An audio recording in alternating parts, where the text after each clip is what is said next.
원조, 세상 그 어떤 일에도 원조가 있습니다. 원조 하면 떠오르는 말은 요즘엔 원조 맛집이란 말이 있죠. 특정 음식점이 그 음식의 원형을 만들어냈고 이후로 그 음식은 그 원형을 변주하면서 발전하는 거죠. 음악도 과학도 사회도 그리고 영화도 마찬가지입니다. 오늘 소개할 영화는 SF 영화의 원조 중에 하나입니다. 여러분은 피자를 좋아하시나요? 피자에서 제일 중요한 것은 무엇일까요? 저는 토핑도 중요하지만 도우가 중요하다고 생각합니다. 제 아무리 맛있는 토핑도 맛없는 도우 위에선 그 맛을 잃고 어떤 산의 진미도 밥 자체가 맛있어야 하듯이 말입니다. 영화의 설정이란 것은 마치 도우와 같습니다. 영화의 캐릭터는 그 도우 위에 얹히는 토핑과 같죠. 그 둘을 조화롭게 엮어주는 것이 스토리입니다. 그리고 그 피자의 맛을 정확히 판단하려면 위에 얹혀져 있는 토핑을 걷어내보면 됩니다. 자, 지금부터 어떤 영화의 설정만 말씀드릴 텐데요. 그러니까 토핑을 다 걷어낸 도우 그 자체를 한번 맛보는 겁니다. 이게 무슨 피자인지, 아니 무슨 영화인지 한번 알아맞혀 보시기 바랍니다.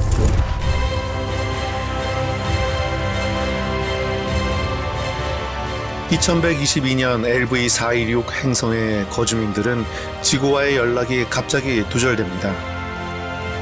연락이 두절된 행성에 무슨 일이 생긴 건지 알아내기 위해 그 행성으로 간 군인들. 마침내 행성에 도착한 군인들은 하나, 둘, 괴물에 의해서 죽어나가게 됩니다. 그 괴물이 어떻게 생겨난 건지는 몰라도 인간들이 그렇게 죽어간 이유는 괴물을 군사적 목적으로 활용하려는 웨이랜드라는 회사의 탐욕 때문이었으니 군인들이 죽게 된 이유는 결국 인간 때문이었습니다. 그리고 마침내 괴물과의 혈투 끝에 주인공은 행성을 폭파하고 살아남습니다. 이게 어떤 SF 영화의 줄거리로 생각되시나요? 에일리언 2? 네, 그렇습니다. 시고니 웨버라는 캐릭터, 즉 토핑만 싹 빼고 밑에 도우만 맛보신 겁니다. Get away from her, you bitch! 이 도우 위에 토핑을 여자 전사로 할 건지 남자 전사로 할 건지 같은 것들은 좋은 도우를 만들고 나서 이 토핑 저 토핑 올려놓으면서 맛을 보면서 결정해도 됩니다. 자, 하나만 더요. 2245년 행성 연방 소속의 우주 순양함이 미지의 행성들을 탐사합니다. 수많은 외계인들과 외계 문명을 만나면서 정치, 사회, 철학적인 주제들을 장대한 스페이스 오페라로 풀어놓습니다. 이게 어떤 SF 영화의 줄거리로 생각되시나요? 네, 스타트랙? 그렇습니다. 역시 컬크 선장이나 스포크 같은 캐릭터, 즉 토핑만 싹 뺐습니다.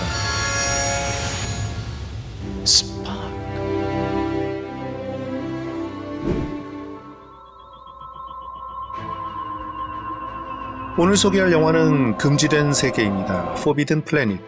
네, 이 영화는 SF의 원조가 된 영화 중에 하나입니다. 이 금지된 세계라는 원조 도우 위에 토핑을 새롭게 한 것이 바로 에일리언, 스타트랙 그런 영화라는 거죠. 이 말은 에일리언이나 스타트랙이 이 영화를 베꼈다는 말이 아닙니다. 원조 맛집이 그 음식의 원형을 만들어내고 그 이후로 그 음식은 그 원형을 변주하면서 발전하는 것과 마찬가지로 이후의 영화들이 이 영화에서 많은 영향을 받았다는 그런 뜻입니다. 여러분이 무슨 일을 하시건 그 분야의 미래에 새로운 아이디어가 토핑되길 기원하면서 이 영화를 소개합니다. 이 이후로 결말을 포함한 줄거리와 주관적 해석, 그러니까 스포일러가 가득하니까 시청에 유의해 주시기 바랍니다. 아무튼 이제 원한 공간 저 너머로!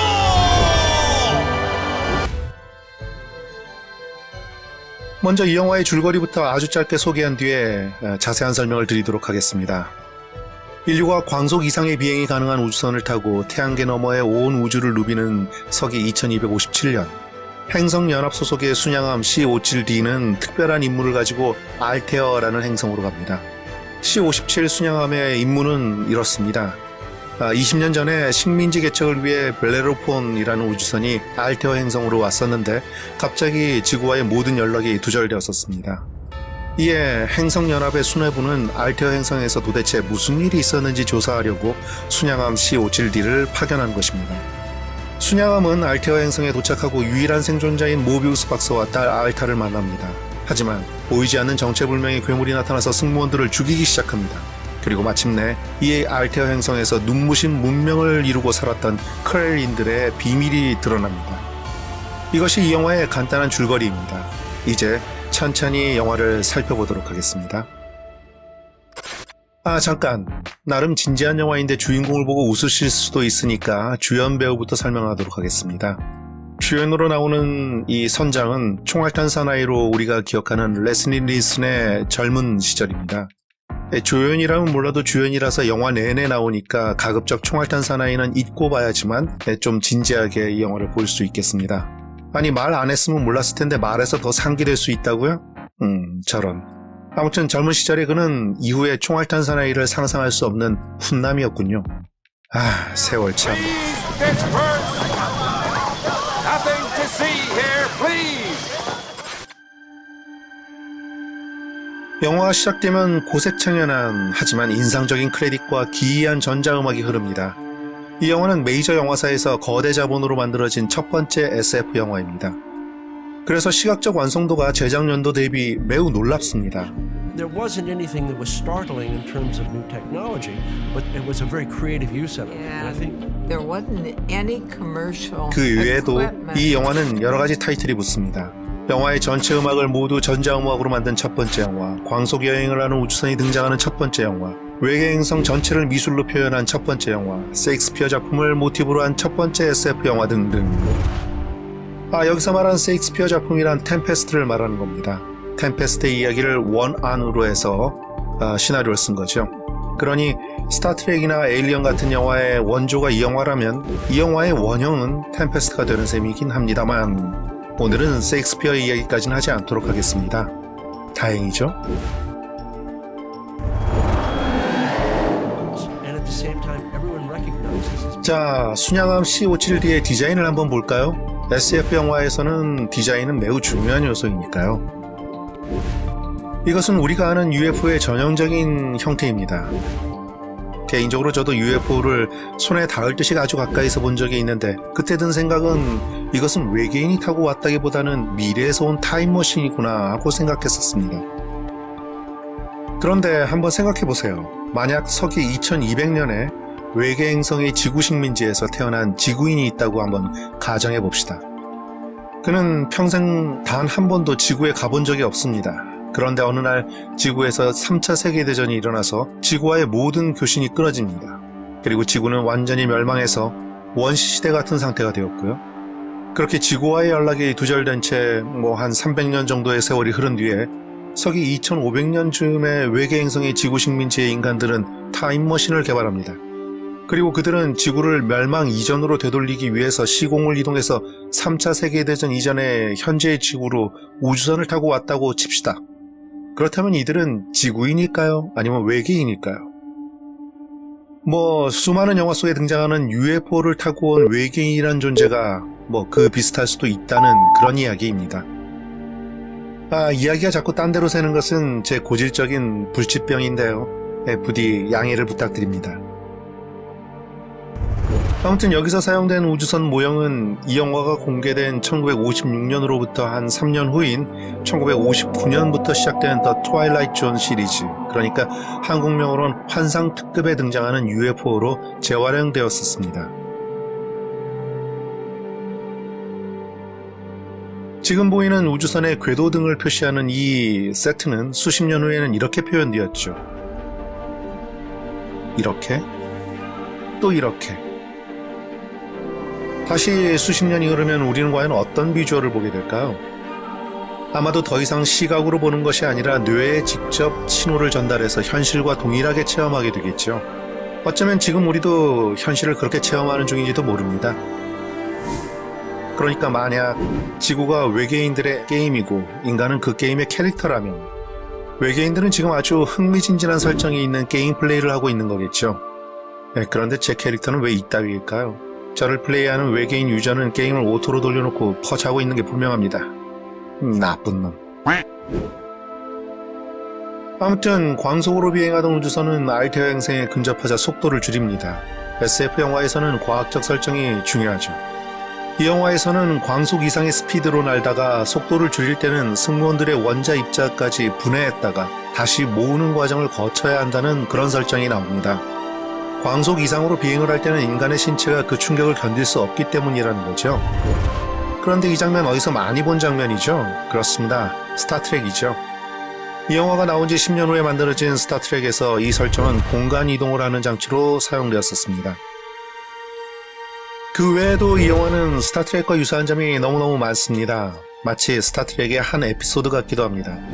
저 혼자 뇌피셜로 그렇게 추측하는 것이 아니고 지금 소개하는 영화 금지된 세계를 스타트rek의 원작자인 진 로든베리가 보고 큰 감명을 받아서 4년 동안 쓴 시나리오가 스타트rek이었기 때문에 영향을 안 받을 수가 없었던 거죠. 그렇게 우주선이 알테어 행성의 대기권에 근접했을 때 행성으로부터 경고 메시지가 날아듭니다. 그 내용은 여기 오면 다 죽으니까 즉시 돌아가시오. 이것은 20년 전에 사라졌던 벨레로폰 우주선의 유일한 생존자인 모비우스 박사로부터 온 메시지였습니다. 그래서 선장은 답합니다. 아, 네, 알았습니다. 안녕히 계세요. 그러고 돌아갈 리가 없죠. 선장은 경고를 무시하고 조사를 하기 위해서 행성에 착륙합니다. 이렇게 모든 드라마는 생각과 힘의 충돌에서 시작되죠.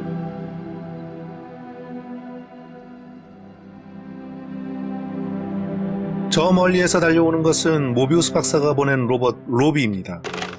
Welcome to Altair 4, gentlemen. 로비는 영화 역사상 가장 유명한 로봇입니다. A 9-month trial subscription is yours for just $9.99. You mean love? No, heartburn.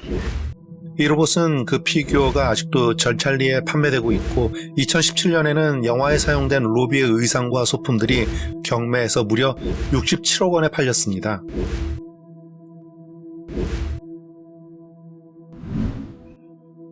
로봇 로비의 인도로 모비우스 박사를 만나러 가는 선장 일행. 자, 이분이 모비우스 박사입니다. 원래 올해 여름 개봉이었는데 개봉이 내년으로 연기된 자레드 레토 주연의 스파이더맨 스핀오프 영화 모비우스의 모비우스와 같은 이름이죠. 주로 영생을 꿈꾸는 뱀파이어 같은 존재들의 이름으로 많이 쓰입니다. 그러니까 이미 이름부터 이 박사는 뭔가 수상하거니와 뭐 딱 봐도 매너 있게 포장된 매드 사이언티스트입니다. 모비우스 박사는 철통 같은 보안이 되어 있는 자신의 집을 소개합니다.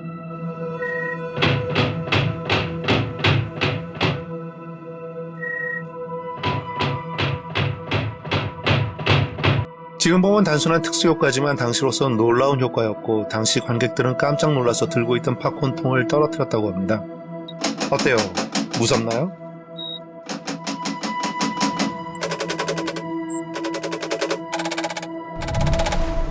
모비우스 박사는 이제 관객들을 위해 자상하게 설명을 해줍니다. 옛날 영화의 좀 특징이죠. 20년 전 식민지 개척선 벨레로폰이 이 행성에 도착했을 때 알 수 없는 괴물에 의해서 다른 생존자들은 모두 죽고 자신과 아내만 살아남았지만 얼마 후에 그 아내마저 죽고 자신과 이곳에서 낳은 딸 알타만이 유일한 생존자라고 말합니다. 하지만 뭔가 석연치 않습니다. 원래 이런 경우에는 유일한 생존자가 미친 살인자인 경우가 많죠. 영화 펜더론처럼 말입니다. 다른 생존자들과 마침내는 아내까지 죽이는 모비우스 박사. 그런 장면을 상상해보는 것은 그리 어려운 일이 아닙니다.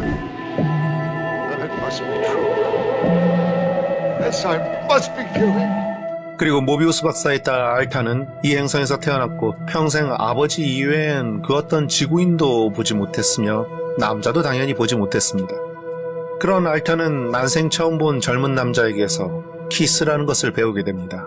이런 나쁜 놈들.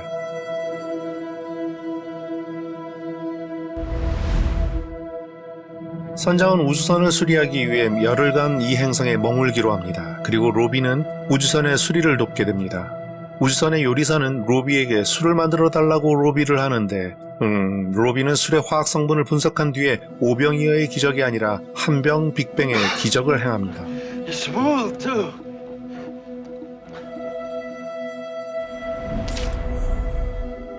그런데 밤사이에 우주선엔 정체불명의 존재에 의한 수상한 침입이 있었고 뭔가 의심스러워진 선장은 모비우스 박사에게로 갑니다. 그리고 모비우스 박사는 드디어 이 행성에 대해서 설명합니다. SF 영화에서 제일 중요한 것은 역시 이런 세계관이나 설정이죠. 알테어 행성에는 원래 인간보다 100만 년이 앞선 고도의 문명을 가진 크렐린들이 살고 있었다고 합니다. 인간보다 100만 년이 앞선 과학 문명을 가지고 있었다면 거의 신이었겠군요. 그런 크렐린들은 온 우주를 탐사합니다. 그리고 아직 인류가 존재하기 전의 지구에도 방문했었다고 합니다. 지구에 방문한 그들 중에 한 과학자가 지구인을 창조했고 그 과학자의 이름은 야훼였다고 한다면 더 재밌었을 텐데 그들은 그저 지구의 동물들만 데려와서 실험을 했다고 합니다. 작가는 창세기를 비틀어서 제가 말한 그런 이야기를 쓰고 싶지 않았을까요? 이 영화에서의 그런 약간 아쉬운 부분들을 메꾼 작품이 있는데 그 중에 대표적인 작품이 바로 에일리언 시리즈의 하나인 프로메테우스와 에일리언 커버넌트인 것이죠. 지구에 온 외계인이 지구의 생명을 창조하니까요. 아무튼 그랬던 크렐린들은 문명의 절정에서 갑자기 멸망했다고 합니다.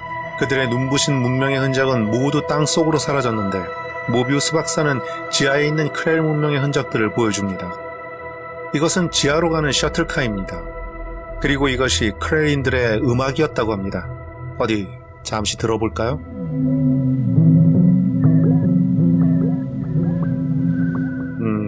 네, 빌보드나 멜론 차트에 오르지는 못할 것 같습니다.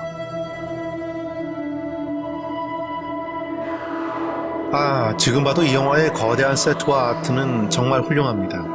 이곳의 구조는 또 어떤 영화를 연상시키지는 않는가요?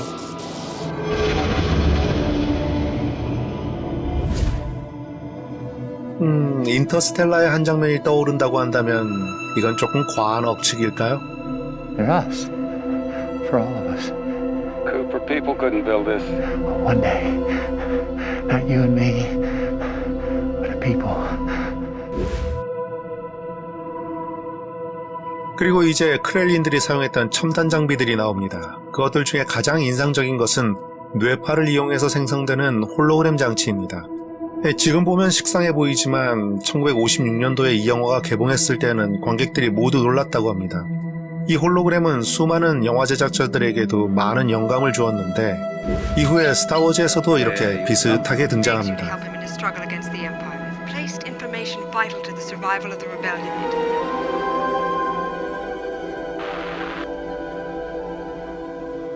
You must learn the ways of the Force.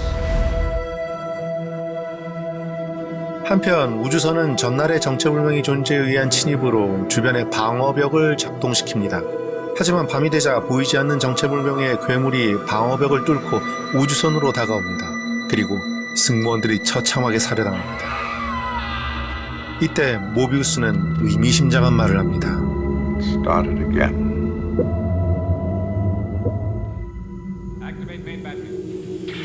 이제 선장은 그 보이지 않는 괴물을 방어하기 위해 방어벽은 물론 레이저 무기들을 준비하는데 밤이 되자 괴물은 또 나타납니다.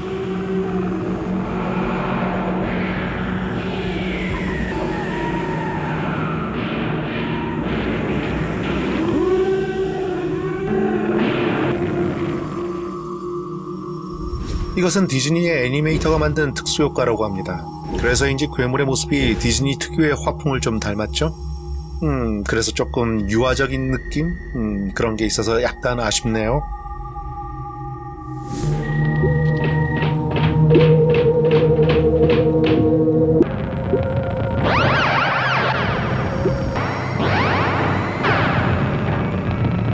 마침내 그 괴물은 모비우스 박사의 집까지 공격합니다. 선장과 박사 일행은 도망갑니다. 하지만 괴물은 너무 강력합니다. 절대 뚫을 수 없다던 크렐린들의 금속 문도 녹아내립니다. 지금 보면 별거 아닌 장면들인데 제가 초등학교 1학년 때 처음 이 장면들을 봤을 때 너무 무서워서 온몸을 벌벌 떨려봤던 기억이 아직도 생생하게 나는군요.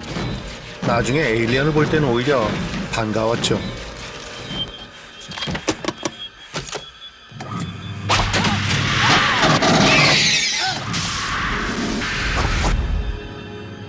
아무튼 도대체 저 괴물의 정체는 무엇일까요? 눈에 보이지 않고 어떤 금속도 뚫을 수 있고 레이저 무기에 맞아도 죽지 않으면 무장한 군인들로 종이장처럼 찢어발길 수 있는 괴물. 이 괴물의 정체는 과연 무엇일까요? 에일리언? 프레데터? 여러분은 짐작이 되십니까? 모비우스는 로비에게 그 괴물을 죽이라고 명령합니다. 하지만 로비는 그 명령을 수행하지 못하고 오작동을 일으킵니다. 왜일까요? 그렇습니다. 그 괴물이 바로 자신의 주인인 모비우스니까요. 1942년에 아이작 아시모프에 의해 만들어진 로봇 3원칙 중에 1원칙, 즉 첫째, 로봇은 인간에게 해를 가하거나 혹은 행동을 하지 않음으로써 인간에게 해를 끼치지 않는다. 가 적용된 그런 설정입니다. 이 괴물은 이드로부터의 괴물이라고 영화에서는 설명해주고 있습니다. 이드. 그러니까 프로이드가 말한 자아와 초자아가 발현되는 인간 정신의 저 깊은 곳에 있는 성적이고 공격적이며 자기 방어적인 무의식적 본능을 말하는 것이죠. 그러니까 모비우스 박사의 공격적인 무의식이 만들어낸 괴물이 우주선의 선원들을 죽인 것이었습니다. 그리고 크렐 문명을 파괴한 것 또한 그 괴물에 의한 것임이 밝혀집니다. 바로 크렐린들의 증오가 만들어낸 괴물이 크렐린들을 몰살한 것이죠. 인류보다 100만 년이 앞선 문명을 가졌다던 크렐린들도 겨우 증오라는 원시적인 무의식 때문에 멸망했다니 인간의 미래도 우울해집니다. 하긴 유전자 조작으로 지구에 인간을 창조한 외계인들이 인간이 창조한 안드로이드에 의해 풀어놓은 괴물에 의해서 죽는다는 에이리언 커버넌트의 이야기도 결국 마찬가지인 것입니다. 모비우스는 괴물을 향해서 이렇게 외칩니다. My evil self is at that door, and I have no power to stop it! Stop! No further! I deny you! I give you up! 당연히 자기 자신을 향한 외침이죠. 하지만 자기 자신인 그 괴물은 멈추지 않습니다. 왜냐하면 가장 통제하기 힘든 것은 바로 자기 자신이니까요. 마침내 모비우스는 행성 전체를 날려버릴 자폭장치를 가동시키고 죽습니다. 그렇게 알테어 행성은 폭발합니다.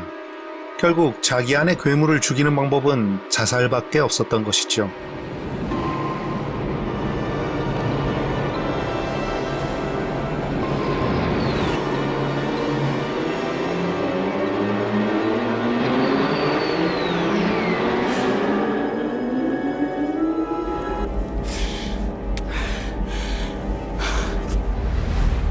그렇게 이 작품은 인간 안에 잠재된 증오와 폭력성이 자기 자신을 죽이고 그동안 이룩한 모든 문명을 없앨 수도 있다는 당시로서는 획기적인 철학적인 주제를 담고 있습니다.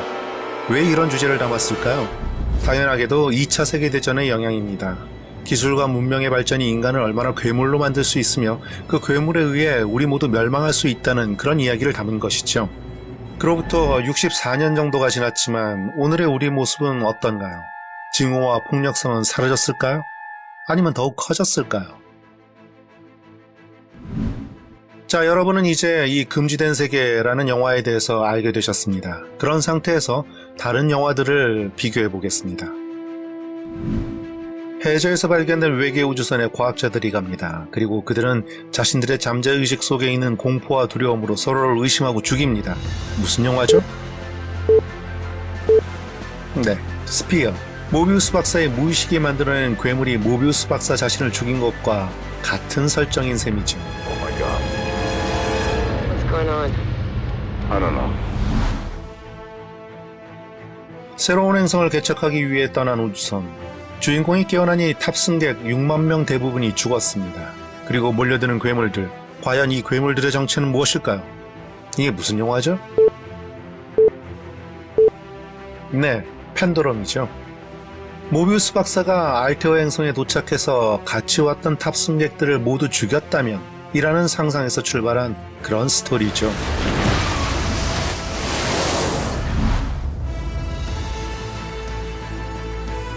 실종된 우주 탐사선. 7년 후에 사라진 탐사선의 생존 신호를 확인한 미 우주국은 구조선을 파견합니다. 연락이 두절된 탐사선에 무슨 일이 생겼던 건지 알아내기 위해 수색 작업을 벌이지만 대원들은 모두 이상한 환영에 시달리게 되고 그 환영은 결국 모두를 죽이게 됩니다. 이건 또 어떤 영화인가요? 네, 이벤트 호라이즌. 금지된 세계하고 기본적인 설정이 거의 같습니다. What are you telling me? That this ship is alive? 그리고 이 설정에, 그러니까 이 도우 위에 잠재의식이나 환영이란 토핑 대신 끔찍한 외계 생물을 토핑하면 그게 바로 에일리언이 되는 겁니다. Open the door.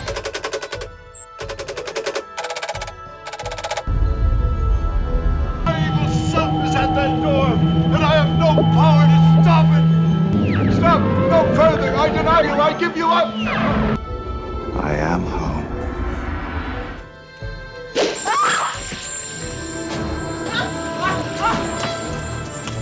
Now, there is no escape.